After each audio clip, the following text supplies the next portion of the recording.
intanto dire un grazie per la vostra presenza, la risposta a questa proposta che la parrocchia fa nell'ospitare l'associazione Musica e dintorni Omaggio al Veneto.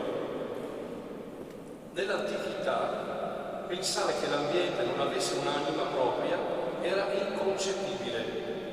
Nullus locus sine genio. Nessun luogo è senza il suo spirito, ossia la sua parte sacra. La musica offre un'opportunità esperienziale importante, può afferrarci per mano e condurci ovunque, nel tempo e nello spazio. Attraverso l'ascolto si apre un canale che arriva al cuore sacro di un luogo. Oggi siamo in pieno terzo millennio e si potrebbe dubitare che il genius loci possa trovare un posto nella nostra società desacralizzata.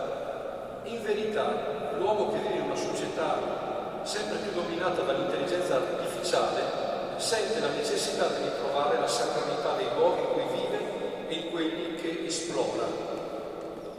Per noi legnaghesi, in questo luogo in particolare percepiamo la musica di un figlio di questa terra, che è Antonio Salieri.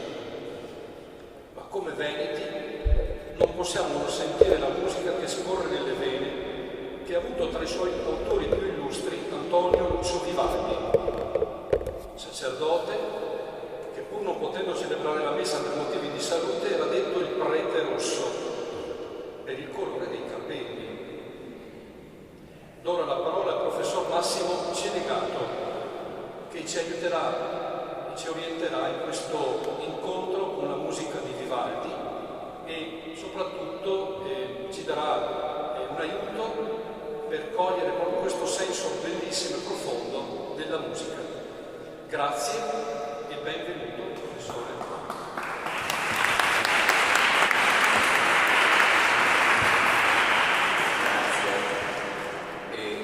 Benvenuti anche a voi in questo momento così importante in cui noi vogliamo fare una riflessione attraverso la musica su quella che è l'essenza della nostra anima. Vedete, la parola musica sembra, secondo l'etimologia, si collega addirittura all'antico egizio mois ikos, che voleva dire la voce dell'acqua. E noi che abbiamo completamente perso il significato della parola acqua e dell'importanza dell'acqua stessa, tanto che la sprechiamo, abbiamo bisogno di qualcuno che ce la spieghi. Cosa vuol dire la voce dell'acqua? L'acqua, nella teologia egizia, è la rappresentazione del mondo ultraterreno. Quindi l'acqua, nella sua dimensione di fluidità, ma pensate poi allo stesso ebraico, le acque sopra il cielo, le acque sotto il cielo, della Genesi, no? Le acque sono la dimensione quindi della spiritualità. Lo spiritus, inteso come animus mundi, e animus si collega a anemos, greco, che vuol dire vento. Vedete quindi lo spiritus animus mundi si inserisce attraverso la mois ikos, la voce dell'acqua, dove? Dentro le nostre coscienze. Fa risuonare, riecheggiare dentro noi stessi quella dimensione di spiritualità che noi avevamo perso e che soprattutto oggi abbiamo perso, dimenticando quella che era un'antica massima, che non è che questione di essere cristiani, cattolici, bilotti, no, era una massima pagana. Gaio Sallustio Crispo, uno storico, dice ex anima constamus et corpore, siamo fatti di anima e corpo. Il corpo, come direbbe Platone, è la crisalide dentro la quale la nostra anima psiche vive. Ma quando la nostra anima è pronta, diventa psiche, che vuol dire farfalla, esce dalla crisalide che la teneva imprigionata, la tomba della morte, e si libera nel cielo della vera vita.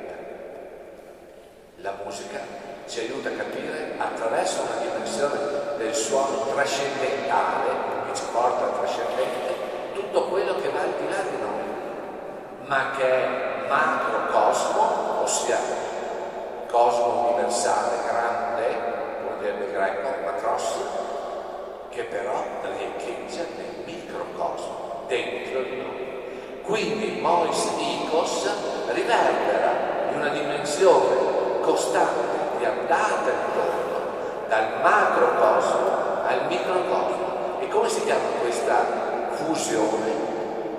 Comunione, unione delle anime. Lo spiritus eterno, anima mundi, è il nostro spiritus, il nostro respiro. Infatti noi adesso inizieremo proprio con il canto, flatus vocis, l'espressione fluida dell'umano. Quindi il canto ha questo scopo fondamentale, collegare l'elemento umano all'elemento divino. Attraverso che cosa? Due elementi che poi studieremo meglio con Vivaldi, l'armonia e la melodia. Ma lasciate ora che vi presenti le interpreti di questa serata, vale a dire Maria Beatrice Boscaro, che accompagnerà il pianoforte, il soprano Maria Rita Schenato, e eseguiranno per voi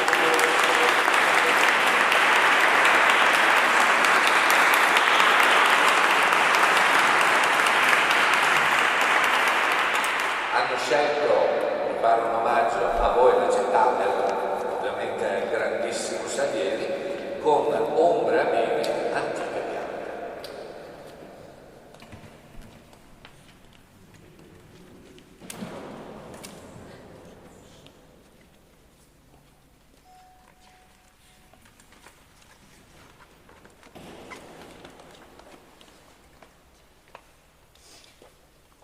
Prima di iniziare ad esibirci, questo concerto è dedicato alla memoria del maestro Florindo Baldissera, che è stato docente di chitarra classica presso il Conservatorio Benedetto Marcello di Venezia, dove io ho studiato.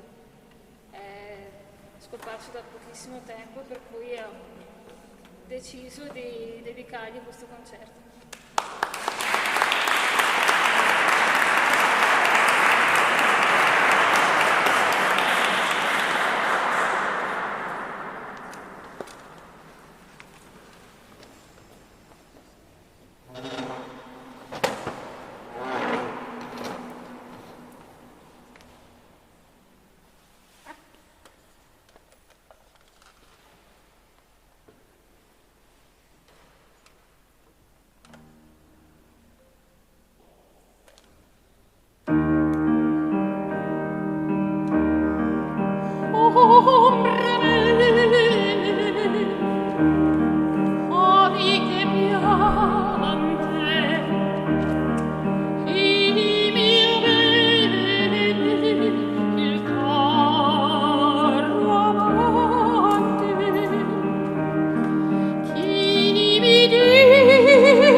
non mi sento degno di parlare di Salieri nel tempio oltre alla sua città natale, ma il tempio degli studi, quindi per carità di Dio.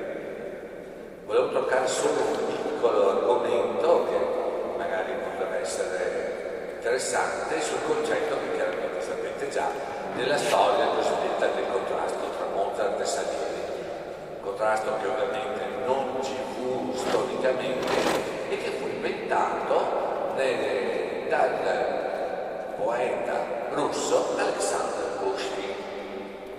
Questi, appunto, 5 anni dopo la morte di Salieri, compose un suo dramma in un unico atto che mise in campo una teoria che andava, che era attribuita, infatti voi lo sapete meglio di me, che se un nemico di Salieri ci fu, che poi fu anche il nemico di Mozart, fu il Casti, e quindi praticamente Pushkin accolse questa teoria, un pochino influenzato anche dai quaderni beethoveniani, perché Beethoven nei suoi quaderni di conversazione, visto che era stato, come sapete benissimo, allievo di Salieri, ne aveva parlato, ma ne aveva parlato, voi sapete i quaderni di conversazione, quando è che li scrive? Quando comincia la sordità ad essere talmente grave che lui ha bisogno di scrivere tutto.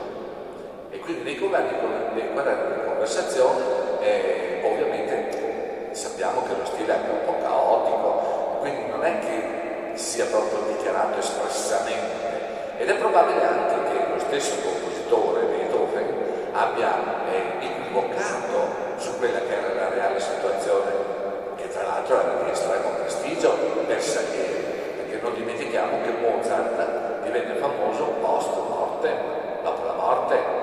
Prima non è che fosse grandemente famoso, era molto più famoso Salieri. Chi raccolse questa teoria fu rapportata poi a un dramma che nel 1893 fu rappresentato, Mozart e Salieri, dal compositore russo Nikolai Rimsky-Korsakov, famoso autore della Scheherazade, no? E questi in un atto unico vuole rappresentare proprio il rapporto che non era di conflittualità, perché se uno legge attentamente il libretto, ecco in che senso vi voglio dare il mio piccolo modestissimo contributo, perché sono un appassionato di musica russa, e leggendo attentamente il libretto dell'opera in atto unico Mozart e Salieri si vede che Rimsky-Korsakov non crede alla versione Pushkin, che come sapete verrà ripresa poi dal regista Milos Forman nel suo famosissimo Amadeus. Ecco, noi ho voluto dare questo piccolissimo contributo per farvi edotti su una questione che certamente sapevate da un aspetto e magari potrebbe essere stata utile dall'altro. Sono in attesa di energia per sentire se devo annunciare la seconda aria o se le nostre artiste hanno deciso di non le vedo. Allora sì, Margherita, per favore.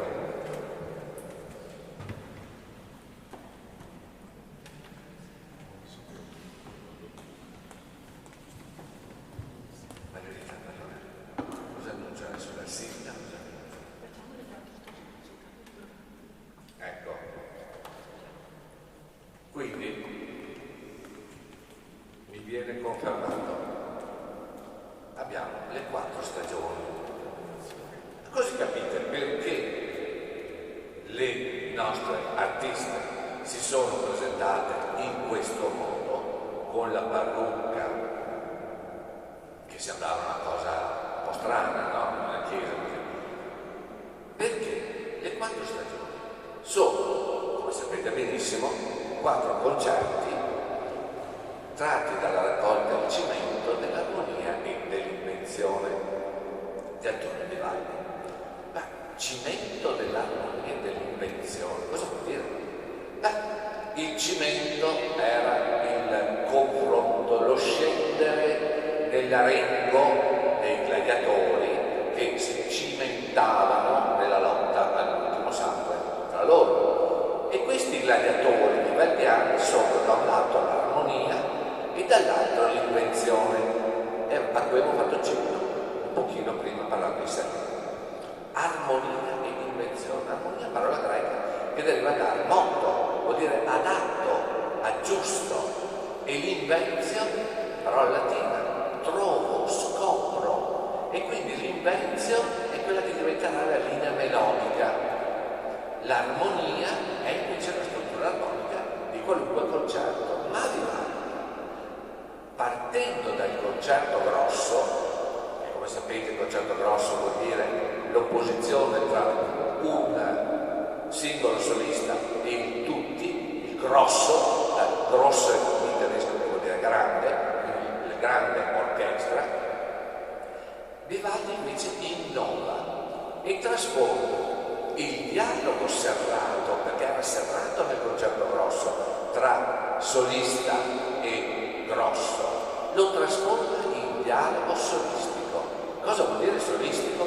Vuol dire che lo strumento che suonerà in opposizione al grosso non sarà più soltanto in risposta al grosso stesso, secondo la tradizione di un Corelli ad esempio, o degli Albinoni, ma sarà invece un inventore, una dimensione euristica, cioè dell'invenzio, inventare il tema che proporrà al grosso. Allora, con Vivaldi nasce in questo caso il concerto solistico. Solistico proprio perché la soluzione della forma dialogica nasce proprio in questo saper comunicare, e nella comunicazione lo scambio delle idee è costante. Quindi questo gruppo di concerti, sono 8 concerti come sapete, i primi 4 sono stati i più famosi, e Vivaldi li compose espressamente per le sue pute. Chi erano le pute? Erano le fanciulle dell'ospedale della Pietà, dove Vivaldi fino dal 1704 era andato a lavorare, e vi rimase addirittura quasi 40 anni nell'ospedale della Pietà di Venezia. Che cos'era l'ospedale della Pietà? Era un orfanotrofio. Persone che non avevano il nostro grado di evoluzione civile, perché noi sappiamo benissimo che noi cosa facciamo, come si dice la cronaca quotidiana, noi quando abbiamo un figlio, che nasce un figlio che non vogliamo, noi sappiamo dove metterlo, lo mettiamo nei cassonetti, no? Diciamo molto più evoluti noi. Lì no, nel 700 erano meno evoluti, li mettevano in uno scappetto dell'ospedale di questo orfanotrofio. Qualche volta per farcelo stare dovevano spingere dentro, perché c'era già qualche altro ospite, e più di qualche volta spingendo si vedevano anche alcuni arti dei bambini, ecco, quelli che avevano le dita mozze, qualcuno perdeva addirittura una mano. E l'ospedale della Pietà, che allora, pensate, era diretto dai Legrenzi, Giovanni Legrenzi, questo che era anche un compositore, no? Ecco quindi che raccoglievano in forma di pietà, di pietas, questi bambini e li allevavano. Poi davano loro un nome. Allora, Maria della Pietà, Benedetta della Pietà, Giovannina della Pietà. Vivaldi disse no, non possiamo dare anche a questi infelici addirittura anche il marchio, perché dicendo della Pietà li riconoscevi immediatamente, tu sei dell'ospedale della Pietà. E allora cambiò nome e disse: tu Benedetta, cosa sai suonare? Ti insegno io la viola, ti chiamerai Benedetta della Viola. Tu, Candida, cosa sai suonare?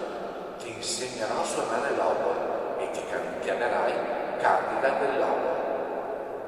E tu, Anna Maria, che sei bravissima nel suono del violino, cosa farai? Ti chiamerai Anna Maria del violino. E allora ve le presento tutte e tre. Benedetta dall'oboe, ossia Beatrice Mosca.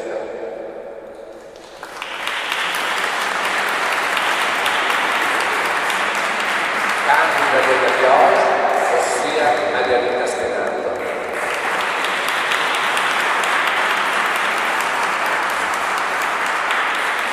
E Anna Maria del Torino, la solista, ossia Serena Giacchi.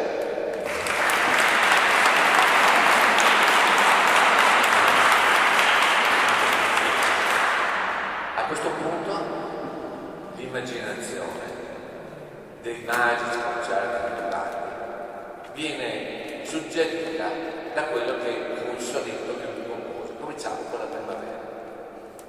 Giunta è la primavera e festosamente la saluta gli oggetti con un lieto coro e i fonti intanto mormorai dei venti con lieta voce sottolinea il mondo. Vengono a festeggiarla e lampi e fuochi. Inni, tacendo questo, gli augelletti tornano di nuovo al loro sonoro canto. Primo movimento della primavera.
sia da considerarsi l'inventore del poema sinfonico. Come avete sentito, si parte proprio dalla forma, ed è Vivaldi che introduce questo concetto, introduce proprio il tema della forma descrittivo imitativa, la musica come mimesis, imitazione dei fatti della natura. Avete sentito gli augelletti quando li salutavano festosetti la primavera? Il sonetto poi evidenziava con le sue forme pezzeggiative la raffinatezza del suono del violino. E adesso il secondo movimento, che è largo, ci prepara a un momento di calma e di quiete. E quindi sul fiorito e ameno prato, al caro mormorio di fronde bianche, dorme il capraro col filo canallato.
La dimensione descrittiva, quindi, della primavera si limita soltanto a dei semplici quadretti, ma già in embrione c'è la forma del poema sinfonico, ossia di una narrazione per macro sequenze, almeno le macro sequenze più importanti.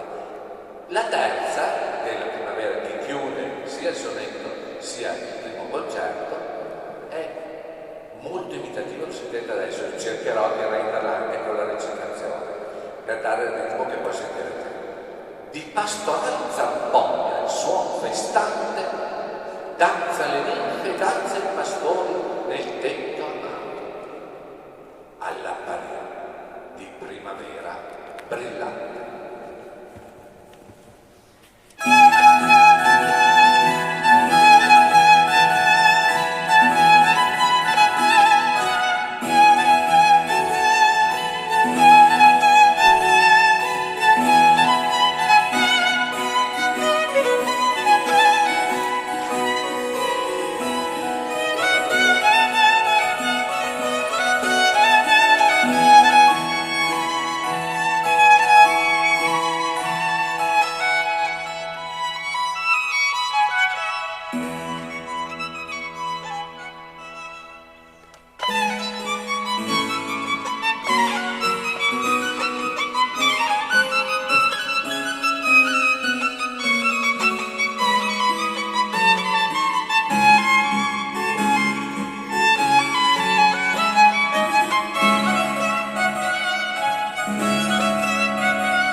secondo concerto, l'estate, precisa in un quadro più di sceneggiatura quella che era stata l'intuizione narrativo-descrittiva della primavera.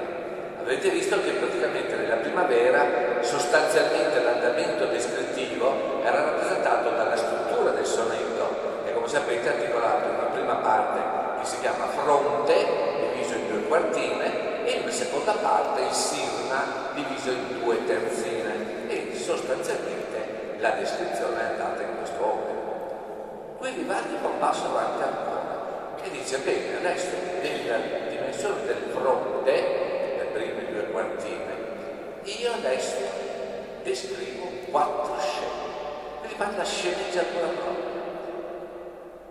La prima deve essere imitativa, poiché avevo detto, se ricordate all'inizio, che la Moisikos, la musica, è imitazione dell'anima mundi, allora è molto sofferta nella sua difficoltà anche di respiro. Sotto dura stagione, dal sole accesa, langue l'uomo, langue il gregge e arde il pino, dove sentite immediatamente le allitterazioni, le ripetizioni delle liquide LR, langue, con un'afora addirittura, arde l'R e la S che fa la collante per dare questa forma di un caldo soffocante. Poi si cambia il carattere, l'Ezos scioglie il cucco la voce e tosto intesa canta la tortorella, canta il cardellino. Sentirete quindi la voce del cuculo ripresa poi dalla voce della tortorella e da quella del cardellino. Poi cambia di nuovo la situazione. Zefiro, dolce spina. E qui cambia immediatamente di nuovo, ma tosto, contesa, muove Borea il suo vicino. Quindi Zefiro, sapete, vento primaverile, Zefiro torna nel bel tempo rimena, eccetera, e Borea, da cui l'emisfero boreale del nord, perché è un vento freddo che viene dal nord. E un altro quadretto più intimo. E piange il pastorello perché teme sospesa, fiera borrasca e il suo destino.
attraverso quella che è la prima terzina, 3 versi, del sirma, cioè la parte conclusiva del sonetto. Toglie alle membra lasse il suo riposo, il timor dei lampi e dei tuoni fieri, e di mosche e mosconi lo stuol furioso.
l'aspetto descrittivo che è già narrativo. Ricordate il pastorello dell'inizio del sonetto? Trema il pastorello perché sospesa vede tenne fiera borrasca e il suo vicino.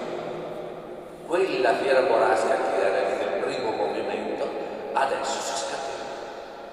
Si scatena con la spiegazione della seconda terziana. Ah, che purtroppo i suoi timor son veri. Tuona e fulmina il ciel grandinoso, tronca il capo le spighe e aggrania il terra.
Terzo concerto dedicato all'autunno, terza occasione narrativo-descrittiva. Vivaldi va precisando il suo disegno in una forma che comincia a essere anche più ampia. Finora avete visto, erano o sequenze, suggerimenti, proprio frammenti. Oggi vedremo fotogrammi, a quel tempo non si poteva dire la parola fotogramma. Quindi fotogrammi di una stagione, oppure momenti descrittivi più intensi, più dilatati, più diluiti nel tempo medesimo, al punto da abbracciare strutturalmente, ecco il concetto di forma anche dal punto di vista linguistico, della narrazione, proprio abbracciare anche la singola partizione strofica. Adesso con l'autunno abbiamo il sonetto in realtà, lo dico da professore Mignolo, è un po' scantuccio, ma musicalmente sentirete la resa straordinaria, perché subito il sonetto vuole essere addirittura imitativo nelle sequenze ritmiche e nelle dimensioni metriche. Provo a farvelo sentire io, poi ovviamente il nostro bravissimo interprete e il violino insieme a c'è, ve lo saprà descrivere in modo mirabile. Ma sentite il ritmo di danza che anche la parola c'è nella sua. Celebra il villanello con balli e canti del felice raccolto del piacere. E dei liquori di Bacco, accesi tanti, finiscono nel sonno il loro godere.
La sequenza dell'adagio è rappresentata ovviamente da una forma di acquiescenza, di torpore dello strumento, che poi viene rappresentato in forma mimeticamente parlando dal sonetto.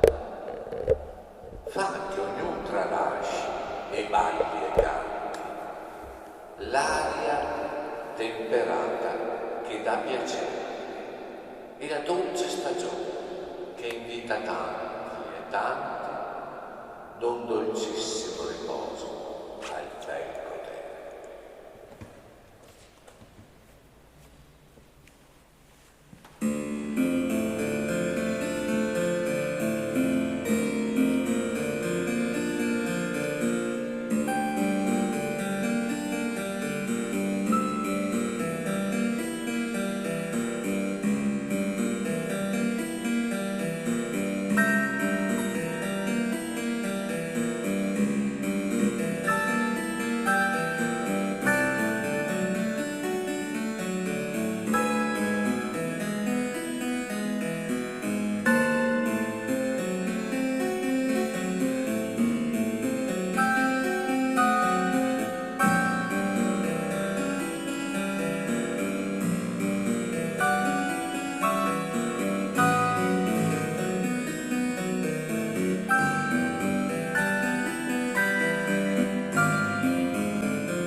dell'armonia, no?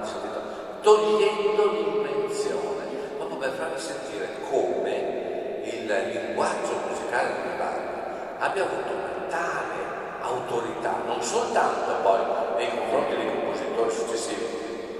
Tutti avrete pensato certamente alla celeberrima sonata numero 14, opera 27 al chiaro di Luna di Beethoven.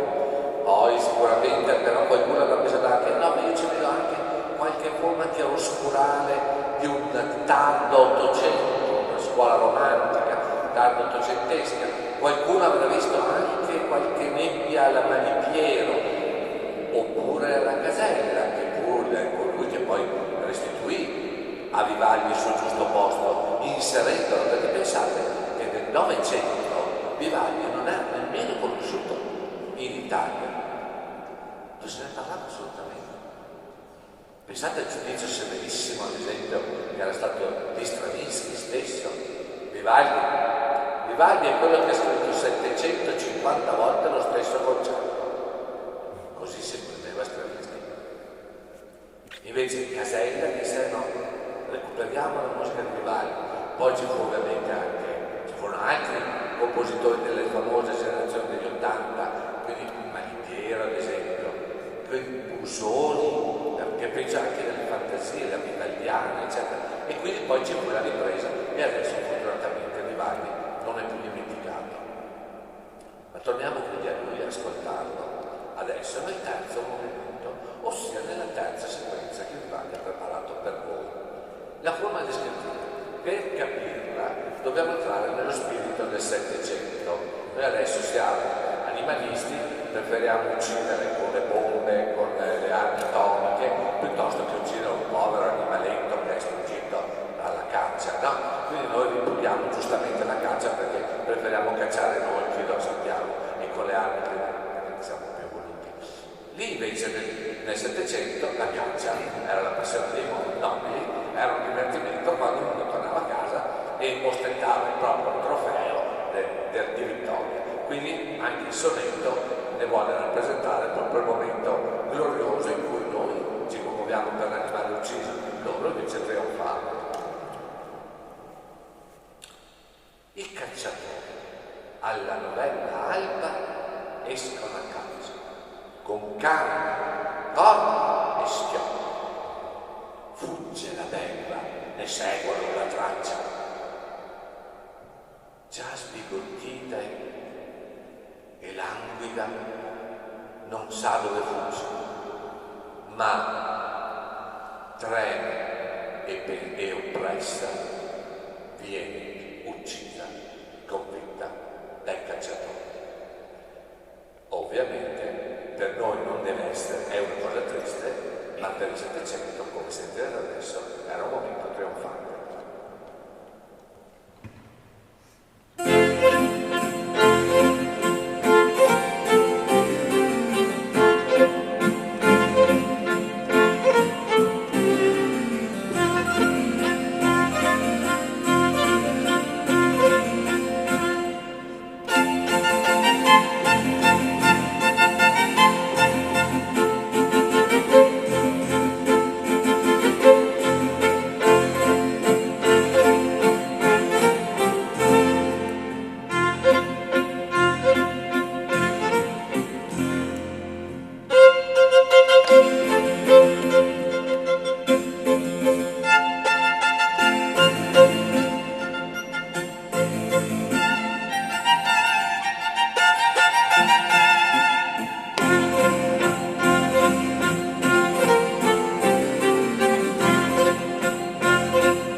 E con il quarto concerto, l'inverno, Vivaldi chiude la rappresentazione delle 4 stagioni.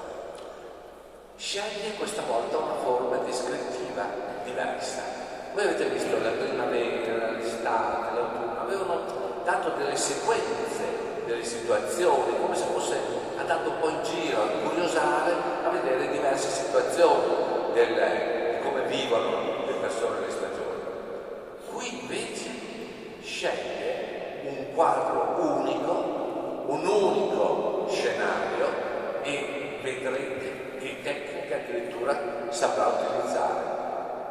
Una tecnica cinematografica, anticiperà la famosa zoomata dal campo lunghissimo al campo lungo primo piano e poi tornare indietro.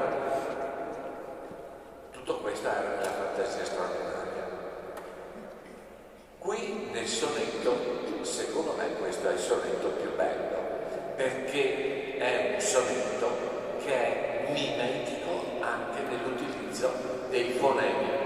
Mi sentirete infatti che viene l'idea del freddo. Vediamo se riesco io, poi sicuramente l'interprete lo faranno meglio di me. Agghiacciato tremare tra nevi argenti, al severo spirale torrido vento,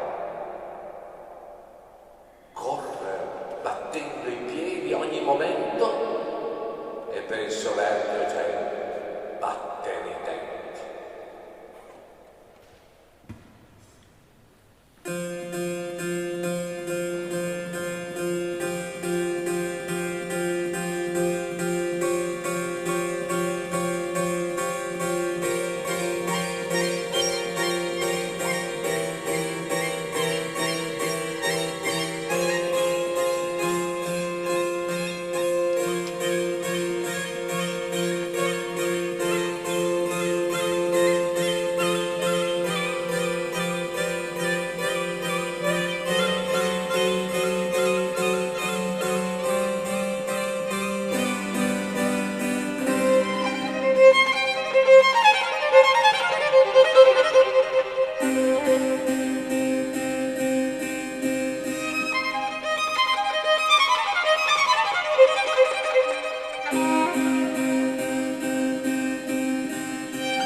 in alto sopra il ghiaccio e a passo lento, girsene sul ghiaccio intenti per non cadere. Questo è un aspetto dove vediamo magari la persona anziana, tremolante, il passo per fermo, che cerca di tastare il ghiaccio, si rompe, non si rompe, e quindi questa è la prima forma istintiva, quasi affettuosa di vivere. Poi però c'è il giovane, no, correre sul ghiaccio, gir forte, cadere sgruzzolare, cadere a terra, che bello, i ragazzi si divertono così, no? E Vivaldi è l'intacco che li fotografa e li immortala, però sia musica straordinaria. Il ragazzino è caduto a terra, di nuovo lì sopra il ghiaccio e tirsene forte finché questo il ghiaccio si rompe e si riserva, si spacca il ghiaccio, no? Ma non abbiate paura, non c'è nulla di tragico nella descrizione di Vivaldi, anzi, adesso chiama in un quadro mitologico tutti i venti.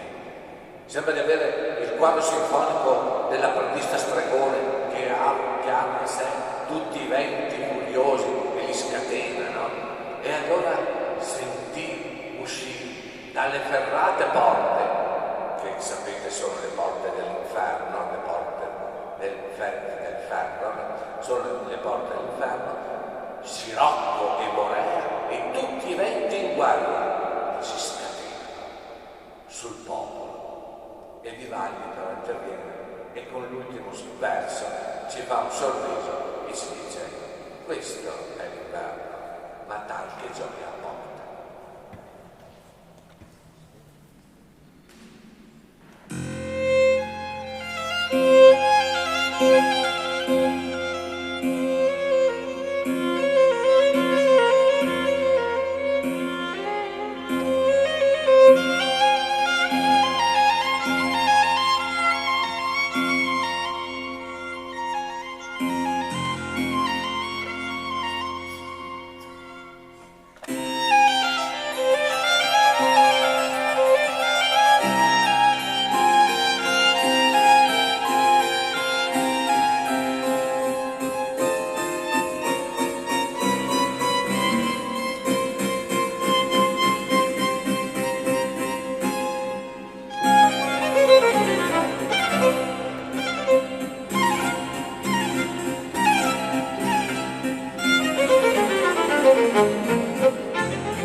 conservata la vocalità relativamente alla composizione italiana. Ci tengo a dire che questo concerto è un piacere essere nella città di tale grande artista Antonio Salieri, docente e illustri musicisti del tempo, e così vicino a noi anche dal punto di vista della vicinanza proprio territoriale, insomma, alle nostre abitazioni. È stato veramente un grande onore, ci tenevo da tanto tempo. È un progetto, il nostro, che si chiama Musica e dintorni omaggio al Veneto e che con UNESCO Venezia sta girando le vicinanze UNESCO con l'obiettivo di mettere a conoscenza la territorialità, le caratteristiche fisiche, fisiche e anche storiche appunto tipiche del Veneto, la bellezza del Veneto. Quindi abbiamo fatto questi concerti con vari programmi, con ballerina, in tutte le città come luogo del Veneto intanto, e poi in tante cittadine più piccole, come appunto Legnago, una delle 15. Voi potreste vedere, volendo, i nostri concerti che sono nella sezione video del canale YouTube Maria Rita e Maria Beatrice, musiciste. Fra un po' che sarà caricato Venezia, l'anno scorso siamo in Vivaldi, Chioggia e poi Legnago.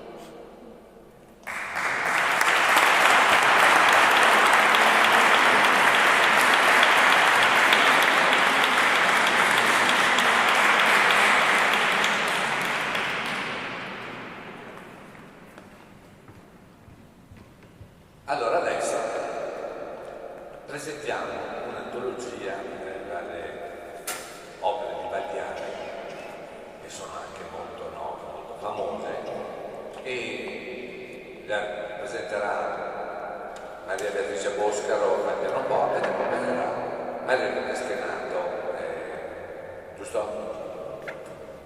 La prima area che ascoltiamo è Guarda in quest'occhio dall'Ottone in Villa. Che cos'è quest'opera? Beh, in sintesi, innanzitutto, non avendo ovviamente la televisione, cosa facevano? Costruivano le storie innovando dalla storia stessa, dalla storia antica. Quello è un'altra notazione interessante, che quello che si dice poi il romanzo storico non fu tanto un'invenzione di Sir Walter Scott, ma proprio partì dall'opera stessa, che partendo dalla situazione storiografica, inventava situazioni, mescolava sequenze al punto tale da trasformarle in storie interessanti. Ottone infatti altro non è che l'imperatore Ottone, quello che succede a Galba dopo la morte di Nerone nel 68, gli succede nel famoso anno dei 4 imperatori 68-69, Galba, Ottone, Vitello e Vespasiano, e Ottone è il secondo, farà anche lui una orribile fine, ma qui Vivaldi lo recupera e costruisce una storia d'amore. Ottone ama una fanciulla, Lucilla, però questa Lucilla è una ragazzina un po' sbarazzina, passa da un amore all'altro, adesso si è staccata di Ottone perché era insieme con un altro e adesso si è innamorata di Tullio, ma Tullio non è altro che la fanciulla travestita che era la fidanzata del secondo personaggio di cui si era innamorata la fanciulla, e allora in tutta questa confusione caotica l'unica cosa che conta qual è? L'ordine che viene reso dall'aria. L'aria che ascolteremo è soltanto appunto dal quarto atto e rappresenta appunto quello che si chiama lo spanning, cioè la soluzione di tutta la tensione. La fidanzata, la dottora, dice: guarda nei miei occhi, ma puoi veramente credere che io possa averti tradito dopo che per ben 3 anni mi ha fatto